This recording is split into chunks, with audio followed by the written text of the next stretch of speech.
Tonight, a San Francisco mom is asking for urgency and accountability after a man allegedly yelled racist anti-Asian remarks on a Muni bus and even took out a stun gun at one point. Her son was on that bus along with other Lowell High School students. NBC Bay Area's Jocelyn Moran is in the newsroom tonight with the details. Jocelyn. Yeah, Audrey, this happened Wednesday, and still there's no video that SFMTA nor SFPD has released that shows the person who yelled these racial slurs. And that is what has this mother so concerned, that this person is still out there while many students continue to take the bus. He has to take public transportation every day, as so do a lot of young kids. And there's been a lot of Asian hate in our city, but not a lot of responsive accountability.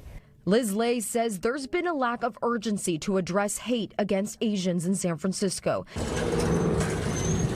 especially after a recent incident on a Muni bus. Her 14-year-old son was on his way home from Lowell High School with his friend when a man started shouting discriminatory and racist remarks. Using the C slur and then saying that Asians are ruining this country, they need to leave. She tells us her son was shocked and scared. He said when this man was yelling these things, he would look down at his feet and try not to make eye contact because he was very afraid that as soon as he made eye contact, because he looks Asian American, that the guy would start to attack him more directly and personally. Liz says other passengers tried to step in. That's when the man became more aggressive and pulled out a stun gun. Chaos ensues, and the bus had stopped and let people out.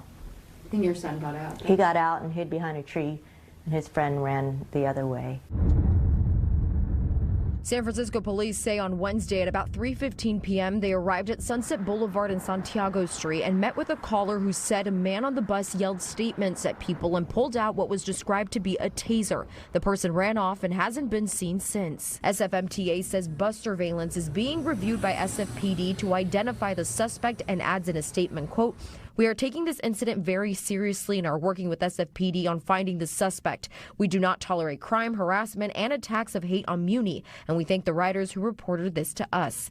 We asked San Francisco police to see the video, but said they won't share it.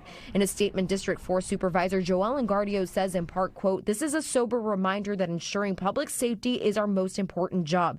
I heard from many parents who were upset about this incident. If residents don't feel safe about their daily lives, nothing else matters." Tonight, Liz is hoping more is done to protect students like her son. I think it's very traumatic for the kids. I don't think we can clearly understand that right away. I think that's the most heartbreaking part, because they're young. And we did not talk with Liz's son on camera tonight. He says he's been overwhelmed after what he experienced. Liz is hoping more people who were on that bus will speak up. San Francisco police is asking anyone with information to give them a call.